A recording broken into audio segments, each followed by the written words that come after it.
Eh bien salut tout le monde, ici Ada, j'espère que vous allez bien, en tout cas moi ça va super. Aujourd'hui on se retrouve pour une nouvelle vidéo. Il y a un an j'ai réalisé une vidéo qui s'intitulait PC Gamer spécial Fortnite et celle-ci vous a énormément plu. Mais bien sûr en un an il y a eu énormément de changements, que ce soit dans le hardware ou même dans le gaming directement. Et donc aujourd'hui les amis j'ai décidé de mettre à jour cette vidéo. Donc aujourd'hui on se retrouve pour une vidéo où je vais vous présenter plusieurs configurations gamer pour le jeu Fortnite Battle Royale. Donc les configs gamer que je présente dans cette vidéo sont bien évidemment excellentes pour Fortnite, mais vous allez le voir elles sont aussi capables de tourner tous les autres jeux du moment. Parce que bien évidemment je suis au courant qu'on n'achète pas une config gamer uniquement pour le jeu Fortnite, quoique c'est possible. Et les amis, si cette vidéo ne vous convient pas au niveau des configs gamer, vous pouvez toujours venir sur mon site internet, il y aura toutes les configurations gamer pour tous les budgets, que ce soit des PC fixes ou des PC portables. Et toute dernière chose avant de commencer la vidéo les amis, j'ai aussi un code créateur, donc c'est Yadog, je vous l'écris à l'écran. Comme ça si vous voulez me soutenir et un petit peu aider la chaîne YouTube, je sais pas si ça peut marcher mais n'hésitez pas à le mettre, ça fait toujours plaisir. Enfin bref, maintenant que cette introduction qui était plutôt longue, je vous l'accorde, est terminée, on commence directement avec la vidéo. Alors premièrement les amis, on commence par un petit rappel de la configuration recommandée pour jouer au jeu Fortnite Battle Royale. Alors Epic Games nous recommande un i5 de 7ème génération environ, ça peut dépendre bien évidemment, 8Go de RAM et une GTX 660 au niveau de la carte graphique. Alors ça tombe bien, je possède une 660 et je peux vous dire qu'elle n'est pas du tout adaptée à ce jeu. D'ailleurs dites-moi dans les commentaires si ça vous intéresse que je branche mon ancienne carte graphique dans mon nouveau PC gamer pour voir à quel point elle galère sur les jeux du moment. Ça pourrait être plutôt rigolo, je sais pas ce que vous en pensez. Donc pour moi les amis, cette configuration dite recommandée ne suffira pas pour jouer au jeu Fortnite, en tout cas pas dans de bonnes conditions. Parce que bien sûr une 660 ça peut faire tourner le jeu en low, en medium, mais ça le fera jamais tourner en épique et ça c'est plutôt dommage. Donc là les amis, ce qu'on va faire directement c'est que je vais énoncer la configuration gamer petit budget, comme ça vous allez un petit peu voir ce que c'est et vous allez aussi comprendre qu'en prenant les bons composants on peut vraiment se faire plaisir pour pas trop cher. Alors premièrement dans cette configuration gamer on commence par le processeur, donc c'est le Ryzen 5 1400. On est sur un processeur qui coûte une centaine d'euros, c'est un quad-core 3,2 GHz, c'est franchement un bon processeur. En tout cas le rapport qualité-prix chez Ryzen est toujours présent, on n'a pas pris de Intel tout simplement parce que c'est plus cher et franchement on n'en a pas besoin dans cette config. Donc le Ryzen 5 1400 c'est une valeur sûre qui sera capable de faire du montage photo, du montage vidéo sans difficulté et bien évidemment au niveau du gaming ça va tourner sans problème. Ensuite les amis, au niveau de la carte mère on part sur l'Asus TUF B450 Plus Gaming. Donc là on est sur une carte mère ATX que j'utilise dans pas mal de vidéos tout simplement parce que le rapport qualité-prix est tout simplement excellent. Donc franchement j'ai rien à dire pour cette carte mère, elle coûte une centaine d'euros aussi, elle est pas trop chère et franchement elle fait l'affaire. Ensuite les amis, au niveau de la RAM on part sur deux barrettes de 8Go de RAM tout simplement pour avoir 16Go. Il y a quelques mois on mettait que 8Go de RAM tout simplement parce que 16Go ça coûtait un petit peu trop cher, mais maintenant les prix sont vraiment corrects. Donc 8Go de RAM vous allez avoir la barrette pour 50-55 euros et pour 16Go de RAM vous les avez pour 100 euros, c'est franchement une très bonne affaire. Et franchement avoir 16Go de RAM que ce soit pour le gaming ou alors pour l'utilisation en général du PC c'est vraiment un plaisir. Alors maintenant les amis, pour parler carte graphique on va partir sur la RX 570 8Go dédiée. Donc je sais vous êtes nombreux à préférer les cartes graphiques Nvidia, mais là tout simplement pour la config low cost on part sur de l'AMD. Donc là mes choix pour cette carte graphique c'est pareil, le rapport qualité-prix est excellent, elle est à moins de 200 euros et franchement c'est une excellente carte. Si vous avez plus de budget pour la carte graphique vous pouvez partir sur une 1660 Ti, ça fera largement l'affaire. Mais vous allez le voir, la RX 570 fait largement l'affaire, on va directement détailler les FPS. Donc bien sûr là tous les FPS énoncés ce sera sur le jeu Fortnite, pour les autres on fera ça juste après. Donc si vous voulez faire tourner Fortnite en épique avec le processeur, donc le Ryzen 5 1400 plus la RX 570 8Go dédiée, bah là il faut vous attendre à tourner le jeu à 70 FPS qui seront constants, donc ça c'est important qu'ils soient constants et qu'il n'y ait pas de chute de FPS. Donc avec ce Proco, 7 RAM et 7 cartes graphiques vous sera à 70 FPS sûr avec Fortnite en épique, donc c'est au maximum. Après bien sûr 70 FPS pour Fortnite, donc c'est un jeu qui bouge beaucoup donc ça peut être un petit peu gênant, je vous conseille plutôt de partir sur des graphismes en élevé. Donc là avec les graphismes en élevé vous tournerez plus autour des 90 FPS et franchement au niveau de la fluidité c'est vraiment un autre domaine. Si vous avez un écran 144 Hz ou quelque chose comme ça et que vous voulez tourner le jeu un petit peu plus au niveau des FPS, vous pouvez le mettre en moyen toujours. Donc en moyen vous serez à 120-130 FPS, donc c'est vraiment acceptable. Et si jamais vous vous mettez en low, je sais pas exactement à combien vous serez au niveau des FPS, mais vous serez bien évidemment au-dessus des 150. Mais bon après je vous conseille vraiment pas de jouer en low tout simplement parce que la qualité des graphismes est vraiment dégueulasse. Donc là vous le voyez, la RX 570 fait largement l'affaire pour Fortnite, ça fait vraiment plaisir, 70 FPS en épique c'est vraiment excellent. Et je rappelle quand même que c'est une carte qui coûte environ 170-180 euros, donc c'est un très bon prix pour cette carte. Et là mon conseil par rapport à cette configuration, si vous jouez à Fortnite, mettez-vous en élevé, les graphismes seront beaux et à 90 FPS, donc c'est vraiment un plaisir. Et sinon en ce qui concerne les autres jeux que Fortnite, vous tournerez en moyenne à 60 FPS en fonction du jeu bien évidemment, mais bien sûr vous pouvez tourner tous les jeux du moment, même que ce soit Battlefield 5, vous allez le tourner avec cette configuration gamer. Ensuite les amis, pour en terminer avec la configuration gamer, au niveau de l'alimentation on partira sur une 500 watts, ça fait l'affaire. Et après au niveau du boîtier c'est un petit peu comme vous voulez, moi j'aime beaucoup les boîtiers Corsair donc c'est pourquoi j'en mets pas mal dans mes configs, mais du moment que c'est un boîtier ATX vous pouvez vous faire plaisir, les boîtiers seront compatibles. Et les amis, j'ai failli oublier, mais au niveau du stockage vous serez sur 1 Tera de stockage, donc ça fait amplement l'affaire. Et après vous pouvez bien sûr mettre un petit SSD en supplément directement pour installer Windows et Fortnite par exemple dessus pour que ça aille beaucoup plus vite, mais ça reste facultatif et pour baisser le prix, on commence directement par mettre un disque dur classique. Si vous voulez rec Fortnite avec votre PC et poster sur YouTube par la suite, vous pouvez avec ce PC. Après bien sûr, je vous conseille quand même de mettre les graphismes plutôt en élevé ou en moyen pour faire cela. Et par contre, en ce qui concerne le stream, je vous recommande pas d'utiliser cette configuration gamer parce qu'elle sera pas forcément adaptée. Alors maintenant les amis, au niveau prix, donc ça dépend bien évidemment du moment auquel vous allez regarder cette vidéo, mais là actuellement cette config est aux alentours de 600 €, donc c'est franchement un excellent prix pour une configuration gamer qui est très polyvalente. Après les amis, ça reste une configuration gamer, donc ce PC n'est pas monté et Windows n'est pas installé. Donc en description, je vous mets ma vidéo pour monter un PC gamer et aussi pour installer Windows 10. J'ai fait une vidéo pour chaque processus. Et si jamais vous n'êtes pas chaud pour faire tout ça, en description, je vous mets un PC gamer qui est déjà monté et qui possède déjà Windows. Et je vais essayer de trouver un PC qui a une config qui est vraiment similaire à celle que je vous ai énoncée dans cette vidéo. Donc tous les liens se trouvent en description si vous voulez vous arrêter sur cette config. Sinon, vous en avez une autre qui arrive juste après. Donc la seconde configuration gamer coûtera un petit peu plus cher et franchement, elle sera bien meilleure, vous allez le voir. Donc là, on est plus sur une configuration gamer qui sera bien sûr adaptée pour le streaming sur Fortnite. Et après, tout ce qui est montage photo, montage vidéo, que ce soit conséquent ou non, franchement, ça fera l'affaire avec cette config. Donc si vous avez un petit peu plus de budget, je vous conseille vraiment de vous intéresser à cette config-ci. Alors premièrement, au niveau du processeur, on part sur la Ryzen 5 2600. Donc on est toujours sur du Ryzen, toujours sur un Ryzen 5 aussi, mais franchement, la gamme est un petit peu au-dessus. Donc là, on est sur un Seeker 3,4 GHz. Donc franchement, c'est un excellent processeur. Pour moi, pour son prix, c'est vraiment le meilleur processeur. On peut pas faire mieux. Après, bien sûr, ça reste mon avis. Pareil pour toutes les configurations, ça reste bien sûr mon avis. Mais franchement, ce Ryzen 5 2600, je le valide à 100%. Ensuite, les amis, au niveau de la carte mère, on peut mettre la même. Franchement, ça fera amplement l'affaire. Donc la TUF B450 Plus Gaming. En ce qui concerne la RAM, aucun changement. Toujours 2 barrettes de 8 Go de RAM, 16 Go, ça suffit. Pas besoin de faire plus. Après, au niveau de la fréquence des barrettes de RAM, je prends des 3000 MHz. Mais si vous voulez, vous pouvez prendre un petit peu plus. Après, la carte mère ne sera pas forcément compatible. Donc n'hésitez pas, si vous voulez des meilleures barrettes, n'hésitez pas aussi à changer la carte mère. Au niveau stockage, je prends 1 Tera de disque dur classique. Et pour l'accompagner, pour installer Windows 10, Fortnite et quelques logiciels que vous utilisez très souvent, vous prenez un disque SSD 500 Go. Le gros changement qu'on va avoir sur cette configuration gamer, c'est surtout la carte graphique. Le processeur est aussi bien différent, mais là la carte graphique c'est vraiment un autre domaine. Donc on part tout simplement sur la RTX 2060. Donc c'est une carte graphique qui est sortie en janvier de cette année, donc elle est toute récente. Je l'ai personnellement dans mon PC, donc je sais ce qu'elle vaut et franchement je vous la recommande à 2000%. Pour moi, cette carte graphique fait partie de celles au meilleur rapport qualité-prix et aussi au niveau prix-performance, elle est vraiment imbattable. Si vous êtes intéressé par plus d'informations sur cette carte graphique, n'hésitez pas à rejoindre ma vidéo, j'en ai fait une vidéo complète à ce sujet, donc je vous mets le lien en description si ça vous intéresse. Mais là, ce qui vous intéresse particulièrement, c'est au niveau de Fortnite, comment elle fait tourner Fortnite, cette carte graphique, donc vous allez le savoir tout de suite. Alors au niveau des FPS, cette carte tournera Fortnite aux alentours de 120 FPS en épique. Donc tourner le jeu à 120 FPS avec les graphismes au maximum, c'est tout simplement un plaisir, que ce soit niveau graphisme, au niveau de la fluidité aussi. Si vous avez un écran 144 Hz, bien sûr le plaisir sera encore plus présent. Donc pour moi personnellement, 120 FPS ça suffit amplement, mais si jamais vous voulez encore plus de FPS, il vous suffit de baisser les graphismes. Mais je pense que vous êtes d'accord avec moi, 120 FPS avec tout au maximum, c'est vraiment excellent. Et pour tout ce qui est des autres jeux que Fortnite, vous serez de manière générale tout le temps au-dessus des 100 FPS avec les graphismes au maximum à chaque fois. De mémoire, il y a juste Battlefield 5 qui tournera plus autour de 90 FPS avec le ray tracing, etc. Mais franchement, ça fait plaisir, la RTX 2060, moi personnellement, je la trouve vraiment excellente. Après bien sûr, si vous voulez baisser un petit peu au niveau du budget, perdre un petit peu de FPS, vous prenez la 1660 Ti.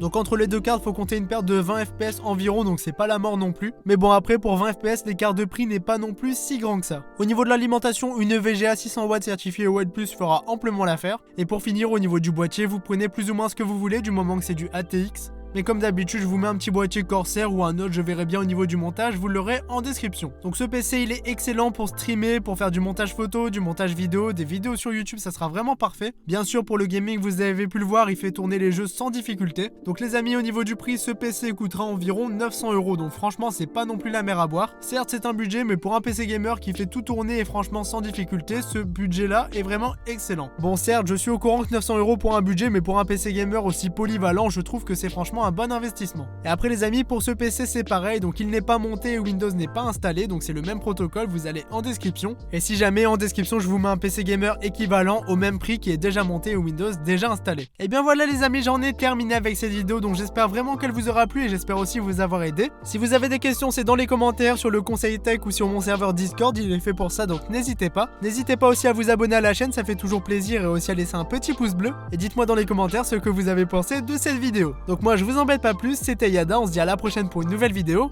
Salut tout le monde!